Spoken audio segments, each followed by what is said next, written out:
Good morning, second year commerce. उम्मीद करते हैं आप लोग अच्छे होंगे, स्वस्थ होंगे, अपना ध्यान रख रहे होंगे और ध्यान रखते हुए अच्छी सी पढ़ाई भी कर रहे होंगे। इस समय बच्चों हम लोग डिसोल्यूशन ऑफ पार्टनरशिप फर्म पढ़ रहे हैं। आपको एक पीडीएफ मिला होगा थियरी के लिए और आप उसे फेयर कॉपी पे जरूर नोट कर लेंगे। फर्स्ट लेक्चर में मैंने आपको फॉर्मेट भी बता दिया था और आपको ये भी पता है कि डिसोल्यूशन ऑफ पार्टनरशिप और डिसोल्यूशन ऑफ पार्टनरशिप फर्म में क्या डिफरेंस है और इसकी भी थ्योरी आपको मिल गई है। बेसिक क्वेश्चन कुछ हो गए और कुछ अच्छे भी क्वेश्चन हो गए। आज हम लोग और भी अच्छे कुछ क्वेश्चन देखते हैं। एक क्वेश्चन आपकी शुक्ला की बुक का लेंगे और एक क्वेश्चन हम आपकी सीबीएसई पैटर्न का लेंगे। तो उससे पहले एक बार हम रिवाइज कर देते हैं। Realisation account, partners capital account और कैश या बैंक अकाउंट, ये 3 अकाउंट प्रिपेयर होते हैं डिसोल्यूशन चैप्टर में। जब हम रियलाइजेशन अकाउंट बनाते हैं तो सबसे पहले अपने ओल्ड बैलेंस शीट से सारे एसेट ट्रांसफर करते हैं एक्सेप्ट कैश या बैंक, और अगर एसेट साइड में डेटर में प्रोविजन हुआ तो क्रेडिट साइड में, और उसके बाद सारी लायबिलिटीज ट्रांसफर करते हैं except partners capital, partners loan और जनरल रिजर्व पीएल छोड़कर। फिर हम एडजस्टमेंट में देखते हैं कौन सा एसेट्स का डिस्पोजल कैश में हुआ और कौन सा एसेट्स किसी पार्टनर्स ने टेक ओवर किया, और फिर लायबिलिटीज का पेमेंट कैश में हुआ या किसी पार्टनर ने पेमेंट किया, और लास्ट में रियलाइजेशन एक्सपेंस। जब हमारा रियलाइजेशन अकाउंट प्रिपेयर हो जाता है तो फिर उसके बाद हमें पार्टनर्स कैपिटल और कैश अकाउंट बनाने में कोई प्रॉब्लम नहीं होनी चाहिए, क्योंकि सारी एंट्रियां रियलाइजेशन से जाती हैं और पार्टनर्स कैपिटल में एक बाई बैलेंस बीडी ये आपको ओल्ड बैलेंस शीट से मिलता है, और अगर कोई जनरल रिजर्व तो ट्रांसफर कर देते हैं। किसी भी पार्टनर्स लोन का पेमेंट कैश अकाउंट में करते हैं क्योंकि वो इंटरनल लायबिलिटी है इसलिए। और आपको स्टार्टिंग में बताया गया था 2 तरह की लायबिलिटी होती है, इंटरनल लायबिलिटी और एक्सटर्नल लायबिलिटी। और इंटरनल लायबिलिटी का पेमेंट हम बाद में करेंगे, और बट नेचुरल है अगर आप एक कॉमन समझे कि हम सबसे पहले पैसे बाहरी लोगों को देते हैं, घर वालों के पैसे लास्ट में देते हैं। तो चलिए अब एक क्वेश्चन लेते हैं। क्वेश्चन आपकी शुक्ला का बुक का है, क्वेश्चन नंबर 18 है, एसएम शुक्ला का है, रीता गीता आशीष के नाम से है। आप क्वेश्चन ध्यान से सुन लीजिए, मैं आपको क्वेश्चन दिखा नहीं सकता, तो आप क्वेश्चन जरा सही बार केयरफुली ध्यान देंगे, फिर आपकी बुक्स में भी है। रीता गीता और आशीष एक फर्म में पार्टनर है, 3:1 का रेशियो है। उनकी बैलेंस शीट के लायबिलिटी साइड में कैपिटल, क्रेडिटर, बिल्स पीपल और जनरल रिजर्व, और उनके एसेट साइड में कैश, डेटर, स्टॉक, इन्वेस्टमेंट और प्लांट। एडजस्टमेंट में वो बता रहे हैं कि एक पार्टनर रीता को ही सारे एसेट्स सेल करने की रिस्पॉन्सिबिलिटी दे दी गई, तो जो रियलाइजेशन एक्सपेंस आएगा उसका पैसा रीता को मिलेगा, और रीता जितने भी एसेट सेल करेगी उसको 5% मिलेगा। जो एसेट सेल हुए हैं वो डेटर, स्टॉक और प्लांट से हुए हैं, और इन्वेस्टमेंट से 85% इनको मिला है, और एक रियलाइजेशन एक्सपेंस है 4100।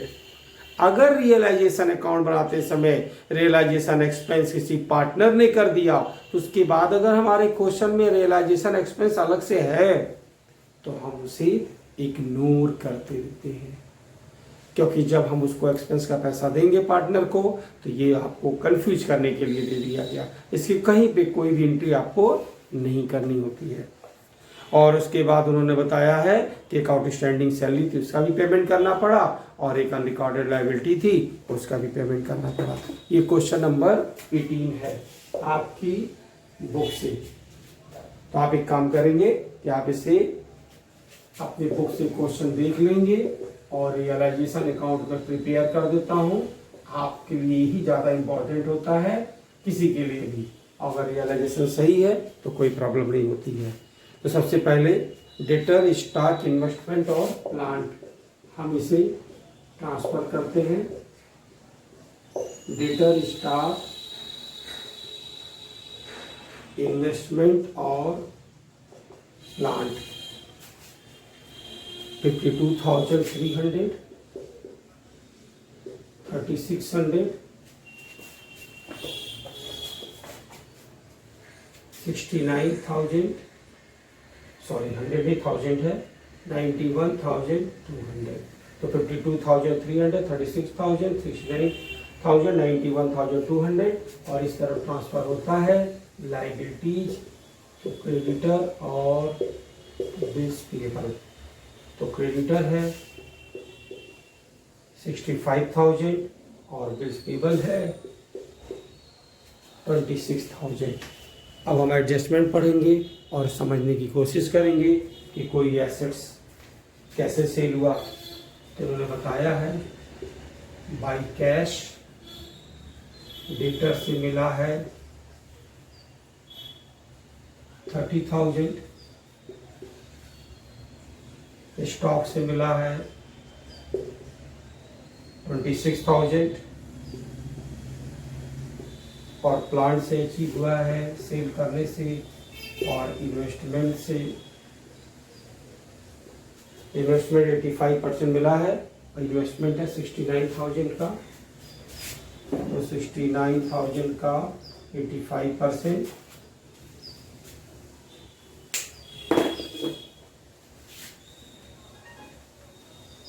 69,000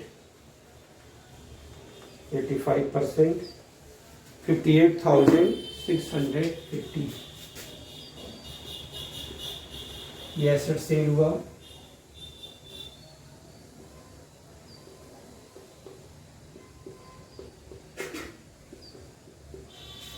अब हम लायबिलिटीज का पेमेंट करेंगे। तो अगर क्वेश्चन में कुछ भी मेंशन नहीं है लायबिलिटीज के पेमेंट के रिगार्डिंग, तो आप ये जूम कर लेंगे कि उसका पूरा फुल पेमेंट हुआ है। तो इन्होंने क्रेडिटर का पेमेंट किया है 65,000 का, बिल्स पेएबल का पेमेंट किया है 26,000, एक आउटस्टैंडिंग सैलरी थी 7,200, और एक अनरिकॉर्डेड लायबिलिटी थी 9,800।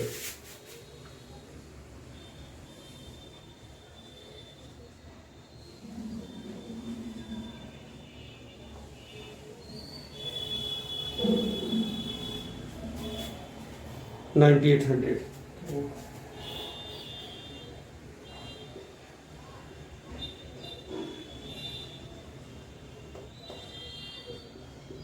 $1,08,000। चूंकि रियलाइजेशन एक्सपेंस हुआ है, बट एक पार्टनर्स को भी रिस्पॉन्सिबिलिटी दी गई है, तो आप जिस पार्टनर को बोला गया है रीता कैपिटल, ये हमारा एक्सपेंस है, इसका 5% सॉल्व करेंगे 7870, और इस तरीके से आंसर मिलेगा।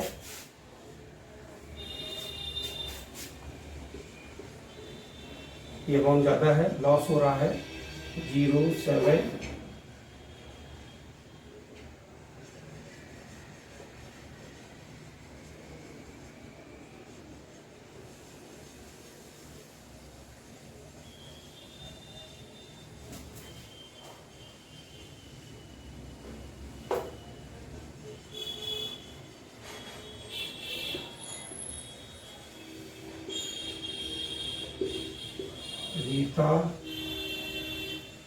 गीता आशीष,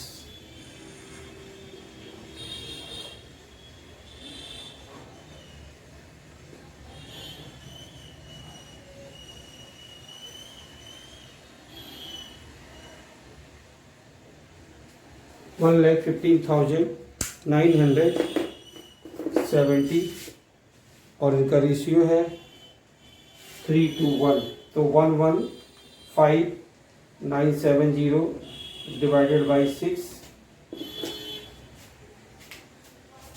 1928, 19328,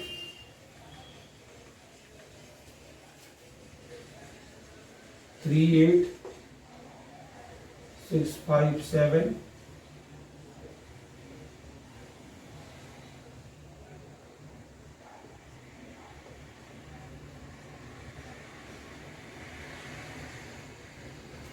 बच्चों ये आपका रियलाइजेशन अकाउंट सॉल्व हुआ और अब आप इसके बेस पर सॉल्व कर सकते हैं पार्टनर्स कैपिटल और कैश अकाउंट, ये आपका बन जाएगा। ठीक है, तो आप इसको आपकी बुक का ही है क्वेश्चन नंबर 80, आप इसको ध्यान दीजिएगा। ठीक है बच्चों, और अब हम अगला क्वेश्चन लेते हैं सीबीएसई की बुक का।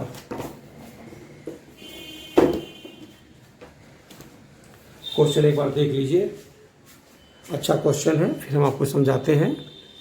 Mrs Rita Chaudhary, Miss Shobha are part in a firm, fancy garment export, sharing profit losses equally, 1 January balance sheet है। Sundry creditors bills payable, Mr Chaudhary loan. ये मिसेज रीता चौधरी हैं, तो अगर ये पार्टनर है तो मिस्टर हैं, तो ये एक्सटर्नल लाइबिलिटी हो गए, बाहर के हो गए। Reserve fund, Mrs Rita Chaudhary capital, Miss Shobha capital. Bank, stock, book डेप्ट, प्रोविजन लेस हुआ, plant machine, land and building.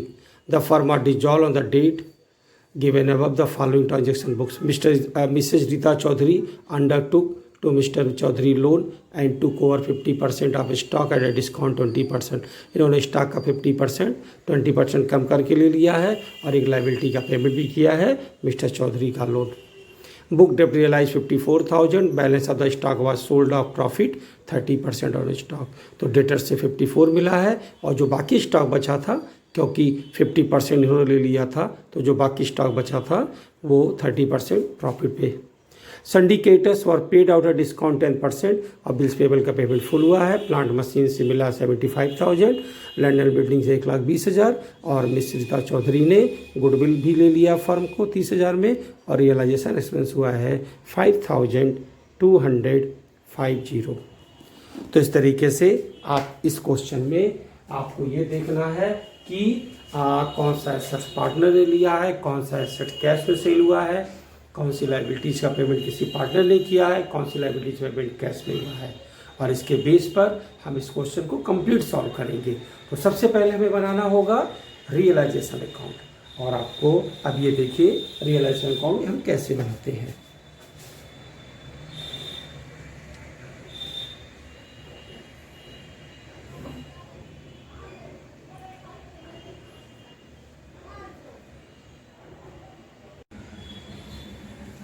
तो बच्चों ये है आपका रियलाइजेशन अकाउंट। सबसे पहले हम लोग एसेट ट्रांसफर करते हैं ओल्ड बैलेंस शीट से to stock to book dept. Book dept debtor को कहते हैं plant machine, land and building. अगर डेटर में provision less old balance sheet में by provision for bank debts. फिर हम लोग लाइबिलिटी ट्रांसफर करते हैं। अगेन लाइबिलिटी ट्रांसफर होता है sundry creditor bills payable Mr Chaudhary loan. Partner का नाम है मिसेज चौधरी, तो मिसेज का लोन होता तो फिर वो इंटरनल होता, लेकिन मिसेज चौधरी लोन के बाद मिस्टर चौधरी लोन, उनके फैमिली मेंबर है, यहाँ पे ये बात काउंट नहीं होती, वो एक्सटर्नल लायबिलिटी हुए।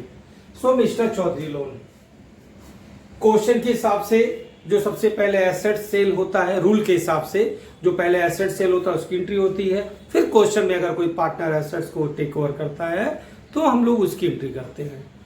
तो क्वेश्चन के हिसाब से बुक डेप्ट से रियलाइज हुआ 54,000, स्टॉक 50%, जितने का स्टॉक है 75,000 का, उसका 50% 30% प्रॉफिट के साथ सेल हुआ। प्लांट से ये रियलाइज हुआ और लैंड एंड बिल्डिंग से 1,20,000। ये टोटल कैश हुआ। रीता चौधरी ने जो 50% स्टॉक था, 50% तो कैश सेल हो गया था प्लस 30% प्रॉफिट पे, लेकिन जो 50% स्टॉक था वो लेस 20% डिस्काउंट पे इन्होंने लिया। तो 75,000 का 50% होता है 37,500, तो 37,500 रुपए में जब आप 20% लेस करोगे ये अमाउंट मिलेगा। और फिर गुडविल उन्होंने ले लिया। फिर हम लायबिलिटीज का पेमेंट करेंगे, तो क्वेश्चन में जो मेंशन नहीं होता है या मेंशन होता है वो कैश पेमेंट होगा। तो क्रेडिटर का पेमेंट 75,000 10% डिस्काउंट पे हुआ और बिल्स पेबल फुल पेमेंट हुआ तो 30,000। और रीता चौधरी ने मिस्टर चौधरी लोन का पेमेंट किया है 15,000। रियलाइजेशन एक्सपेंस हुआ है 5250 और फिर डिफरेंस प्रॉफिट हुआ। जब रेशियो मेंशन नहीं होता है तो इक्वल होता है, ये आपको पता ही है। और इस तरीके से ये इनका प्रॉफिट हुआ 66 और 66,000। अब इसके बेस पर आप पार्टनर्स कैपिटल बना सकते हैं। अगर हम क्वेश्चन लेते हैं तो सबसे पहले अब partners capital by balance BD हो जाएगा। रिजर्व फंड क्वेश्चन के ओल्ड बैलेंस शीट में है। बाई बैलेंस बीडी 90,000 और 30,000 और रिजर्व फंड है 24,000। इक्वल रेशियो है, डिवाइड कर देंगे। बाकी सारी एंट्रियां यहीं से जानने वाली हैं। बाई रियलाइजेशन प्रॉफिट की एंट्री, बाई रियलाइजेशन रीता चौधरी ने पेमेंट किया तो बाई रियलाइजेशन 15,000 रीता के क्या कॉलम में। To realisation Rita capital 60,000 debit side में। डिफरेंस आएगा, बैलेंस पूरा करेंगे बैंक से और फिर आप बैंक अकाउंट बना लेंगे। बैंक अकाउंट में टू बैलेंस बीडी के बाद टू रियलाइजेशन ये अमाउंट, बाई रियलाइजेशन ये, बाई रियलाइजेशन 5250 और टू पार्टनर्स कैपिटल में रीता कैपिटल और इनका पैसा जो है मिस शोभा का जो बैलेंस आया होगा वो क्रेडिट साइड में ट्रांसफर हो जाएगा by Rita capital by Shobha capital. इस तरीके से इस क्वेश्चन का रियलाइजेशन ज़्यादा बेहतर था, आपको इसी पे प्रैक्टिस करनी चाहिए। वैसे भी अगर आपके डिसोल्यूशन चैप्टर में रियलाइजेशन अकाउंट आपने अच्छा बना लिया तो उसके बेस पर बाकी चीज़ें सही हो जाती हैं। आपकी सीबीएसई से हम एक क्वेश्चन और लेते हैं। क्वेश्चन मैं पहले आपको पढ़ के सुना देता हूँ। अच्छा ही क्वेश्चन है, क्वेश्चन तो सारे अच्छे ही हैं, वैसे भी कुछ आपको प्रैक्टिस करनी चाहिए, लेकिन फिलहाल हम एक क्वेश्चन आपको सुना देते हैं, ध्यान से सुन लीजिएगा। ये क्वेश्चन है the following is the balance sheet ABC। ये आप मैं ओल्ड बैलेंस शीट देख रहे हो। क्रेडिटर मिसेज ए लोन, देखो पार्टनर का नाम है ए और ये लोन है मिसेज का, तो एक्सटर्नल हो गया। Outstanding salary, investment fluctuation fund, reserve capital और इधर है bank, base receivable, stock, सन्डी debtor, provision less है और इस साइड भी है, थोड़े से पॉइंट है इसके लायबिलिटी साइड में। कैपिटल ABC और land and building, furniture, typewriter और इन्वेस्टमेंट। थोड़ा एडजस्टमेंट सुन लीजिए। The profit and loss sharing ratio 3:1। At the above date, partner decide to dissolve the firm. The assets realized were as follow: bills receivable realized discount 5%, debtors were all good, stock realized 32,000, land and building realized 40% higher than book value। तो हम लोग जब cash की entry करेंगे कितना realise हुआ तो calculate हो जाएगा। Furniture was sold 6,000 by auction and auctioneer commission, यानी कि जो फर्नीचर सोल्ड हुआ उसमें 300 रुपये उसने कमीशन ले लिए तो लेस कर लेंगे। Typewriter were taken over by A for an agreed valuation 5,000. Investment was sold in the open market 25,000 for which commission 2%, ये भी लेस हो जाएगा। Agreed creditor agreed to accept 10% less, यानी उसका पेमेंट 10% लेस पे हुआ है और सारी लाइबिलिटीज बुक वैल्यू पेमेंट हुई है। The firm retains their employee 3 months before the dissolution of the firm and the firm had to pay 25,000 commission. वो कह रहे हैं आपसे कि 3 महीना पहले फर्म में काम नहीं हुआ था, उस समय तालाबंदी चल रही थी तो उसका 25,000 रुपये देना पड़ा और ये लाइबिलिटी में अपीयर नहीं है। तो आपको पता है कि अगर कोई चीज़ लाइबिलिटी में अपीयर नहीं है, पेमेंट के बारे में लिखा है तो आपको पेमेंट करना पड़ेगा, जिसे कहते हैं अनरिकॉर्डेड लाइबिलिटी। अगर कोई एसेट्स ओल्ड बैलेंस शीट में अपीयर नहीं है, बाद में उससे भी पैसे मिल गए, उसकी एंट्री होती है और उसे कहते हैं अनरिकॉर्डेड एसेट्स। तो चलिए अब इसका रियलाइजेशन प्रिपेयर करते हैं। देखिए सामने, तो ये रियलाइजेशन अकाउंट में सबसे पहले bills receivable, stock, debtor, land and building, furniture, typewriter, investment आपने ओल्ड बैलेंस शीट के सपोर्ट से ट्रांसफर कर दिया।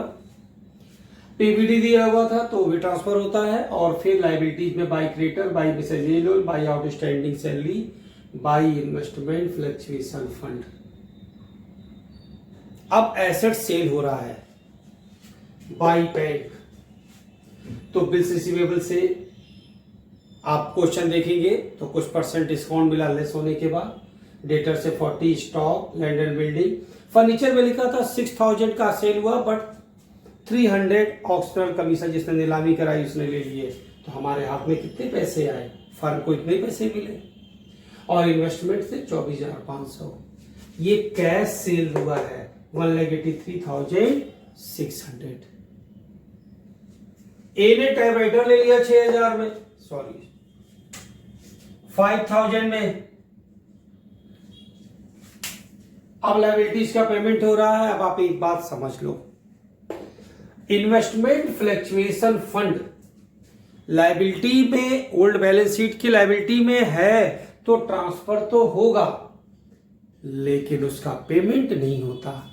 इन्वेस्टमेंट फ्लक्चुएशन फंड हमारे इन्वेस्टमेंट की वैल्यू को फ्लक्चुएट होने से जो उसके बैड इफेक्ट होते हैं उसको रोकती है। बाकी ये कोई लायबिलिटी ऐसी नहीं है कि हमें किसी को पे करना है। तो इन्वेस्टमेंट फ्लक्चुएशन फंड लायबिलिटीज के लिए ट्रांसफर तो करेंगे, बट उसका पेमेंट नहीं होगा। तो आपके पेमेंट हुए, क्रेडिटर के लिए डिस्काउंट लिखा हुआ था 10% लेस करके, मिसेज एज लोन पेमेंट हुआ है, फर्म ने दिया है, और आउटस्टैंडिंग सैलरी हुई है, और एक कंपनसेशन देना पड़ा एम्प्लॉय को जो 3 महीने उनका काम नहीं हुआ उसकी वजह से। और ये डिफरेंस एक्सप्रेस नहीं दिया हुआ क्वेश्चन में, कोई बात नहीं, ये डिफरेंस हमारा लॉस हो गया 8400, और लॉस को 3 to 1 में हम लोग डिवाइड कर लिए। अब आप जब पार्टनर्स कैपिटल प्रिपेयर करेंगे तो बाई बैलेंस बीडी तो आप लिखेंगे। इसके बाद क्वेश्चन में रिजर्व है तो आप रिजर्व भी ट्रांसफर करेंगे 12,000 का, और फिर बाई एज कैपिटल टाइप लिया तो 2 रियलाइजेशन, लॉस हुआ तो 2 रियलाइजेशन, और इधर कोई एंट्री नहीं है तो पार्टनर्स कैपिटल बहुत छोटा सा होगा। इसके लिए आपको कोई दिक्कत नहीं होनी चाहिए, तो आप पार्टनर्स कैपिटल इसका प्रिपेयर करेंगे। आपको 2 क्वेश्चन मैंने बताए, 3 क्वेश्चन, एक क्वेश्चन आपकी बुक का है शुक्ला का, 2 क्वेश्चन आपके सीबीएसई बुक का है। तीनों क्वेश्चन के पार्टनर्स कैपिटल और बैंक अकाउंट आप खुद प्रिपेयर करेंगे, आपको कोई दिक्कत नहीं हो सकती है। और रियलाइजेशन अकाउंट जो अच्छे टॉपिक थे, सारे पॉइंट्स मैंने कवर कर लिए। जितने पॉइंट्स होते हैं रियलाइजेशन में सब कवर हो गए। अब आप अपने किसी भी बुक का कोई भी क्वेश्चन लगा सकते हैं, लेकिन आपकी शुक्ला की बुक में और आपकी सीबीएसई की बुक में कुछ क्वेश्चन ऐसे हैं जिसमें ओपनिंग बैलेंस शीट प्रिपेयर होता है, आप उस क्वेश्चन को टच नहीं करेंगे। आपके उस चैप्टर में शुक्ला की बुक में इंसॉल्वेंसी है, अभी आप उसे भी नहीं देखेंगे। अगर हमारे सिलेबस में हुआ तो हम लोग पढ़ लेंगे, क्या पता सिलेबस से हटा दिया जाए इस साल के लिए, तो उस समय फिर हम लोग उसको देख लेंगे। तो आपका ये चैप्टर अब खत्म होता है। प्रैक्टिस के लिए आप जो मैंने आपको इंस्ट्रक्शन दिया, आप प्रैक्टिस के लिए अपनी शुक्ला की बुक से 1 से लेकर और 15 तक, और फिर सबसे लास्ट एक क्वेश्चन है टीना मीना के नाम से, आप जरूर सॉल्व कर सकते हैं, आपकी अच्छी प्रैक्टिस हो जाएगी। सीबीएसई में लेकर के आप क्वेश्चन नंबर 1 से लेकर के और 12-13 तक बहुत हो जाएगा, और कोई भी ऐसा पॉइंट नहीं है जो आपको बचा नहीं हो। अगर आपको किसी क्वेश्चन में प्रॉब्लम होती है तो आपको वीडियो एक बार जरूर देखना चाहिए, वहीं से आपको समझ में आएगा। आपके पास बहुत ज्यादा समय है और आप पूरा जोर लगा दीजिए अपनी स्टडी में, फुल एफर्ट्स कर दीजिए, क्योंकि परसेंटेज बहुत हाई होने वाले हैं लोगों के, उन बच्चों के जो बहुत ज्यादा यूज कर ले रहे हैं इस टाइमिंग का। तो बच्चों, हम लोग का ये चैप्टर खत्म होता है, और इसके हिसाब से पार्टनरशिप के फंडामेंटल, एडमिशन, रिटायरमेंट और डिसोल्यूशन और डेथ, ये सारे पॉइंट्स खत्म हो चुके हैं। Ratio, goodwill, revaluation, realisation, PL appropriation, partners capital का जो फॉर्मेट है, इन सब सारी चीजों पे आप ज्यादा फोकस करेंगे। फंडामेंटल में एक टॉपिक है close accounts, adjusted close accounts, जो हम लोग लास्ट में पढ़ते हैं फंडामेंटल चैप्टर में, आप उस पर भी ध्यान दीजिएगा। Interest on capital, how to calculate interest on drawings वगैरह वगैरह, सारे फार्मूले, सारी चीजें आपकी शीट पर एट ए ग्लैंस होनी चाहिए।